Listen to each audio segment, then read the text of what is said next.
Hi, welcome to Weighing In Fights and Films. I'm Jenny Rose, and I'm here with my cousin and co-host, Brett the Threat.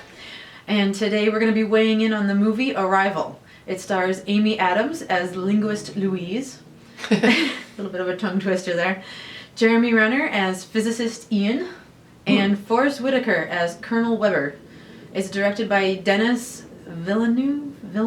Dude, I can't pronounce any of the fighters' names correctly, so there's no way I'm going to so yeah. Well, anyway, he previously directed Sicario, and he's directing the upcoming Blade Runner 2049. Yes, that's exactly why I was paying particularly close attention to this movie, just for the directing. And I believe they're paired as well with the composer. I think it's the same composer pairing. Vangelis, really? Uh-huh. I think so.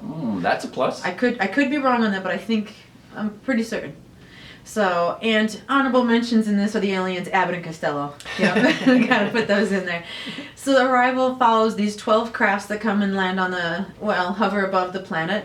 You probably have seen them in the trailers and the movie posters, pretty prominent. Yeah, and we've seen this beginning to a science fiction movie many times before. Yeah. But now we're watching it to see what their take is going to be. Right, and it's based on a short story, I believe, called The Story of Your Life by Ted Chiang. I did not know that. It is, yes. Well, what'd you think of this movie that you just found out was based on a short story? I thought it was all right. You know, I when it comes to like westerns and science fiction movies, I like the ones that are deliberately slow. Like The Good and the Bad and the Ugly was a very deliberately slow-paced movie, and I thought that worked perfectly because I like my science fiction a little on the serious side too.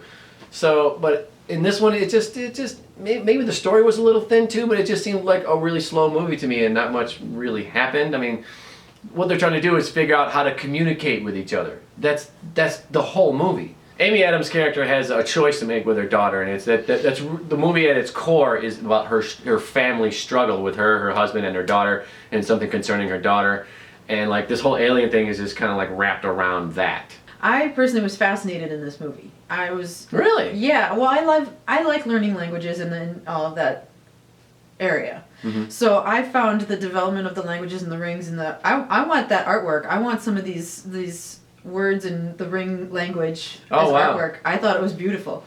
And then I liked the cinematography, how everything was kind of dirtier and grayer in real time, and all the memories were sunnier and warmer with her family and everything. And I did not expect I thought I had this thing figured out, and then the ending was like, I see what you did there. Yeah. But I expected like something big to happen at the end. You know what I mean? Like it wasn't Independence Day. All the countries were like coming together to rival against the aliens, and then you didn't know what was going to happen.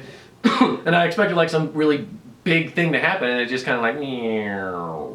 Some big thing did happen. Nah, not really. Yeah, from a philosophical point of view. From a philosophical point of view, that's really the movie in a nutshell. It's philosophical. It really is, because it shows some core things with human nature, with linguistics, with wanting to communicate. What happens with miscommunication when there's a barrier and you're trying to cross this language barrier, and how things can get distorted and miscommunicated, and what that can lead to, what kind of destruction it can lead to. So it's a really heady science fiction movie. It's a heady science fiction movie. So if you like really early Star Trek episodes, you're probably going to like this movie. I don't know, I didn't watch that. So how'd you weigh in on it? Well, I gave it 4.5 punches. Wow. I really enjoyed this. It is slower, and if you're going into it thinking it's going to be a traditional alien movie where aliens landing on Earth and the usual America saves the day, it's different. It's a different take on the alien invasion movie. I'm only giving it a 2 punches. Ooh. It's kind of a tap out for me because I wouldn't see it again. You know what I mean? Even if it was on cable and I was just kind of clicking through, I still wouldn't stop and watch it.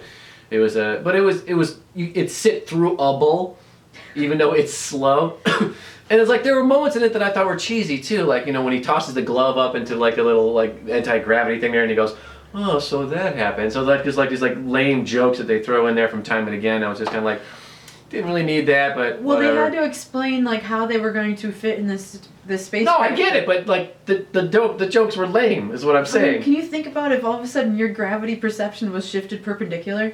Mm-hmm. Yeah. So this. I probably would make lame jokes.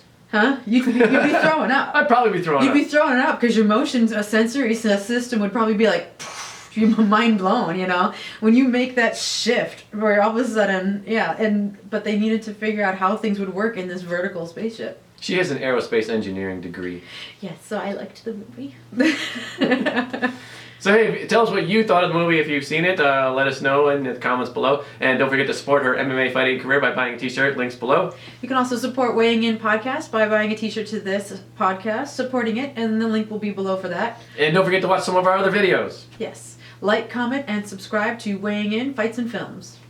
Nice. You're getting good at that. Yeah.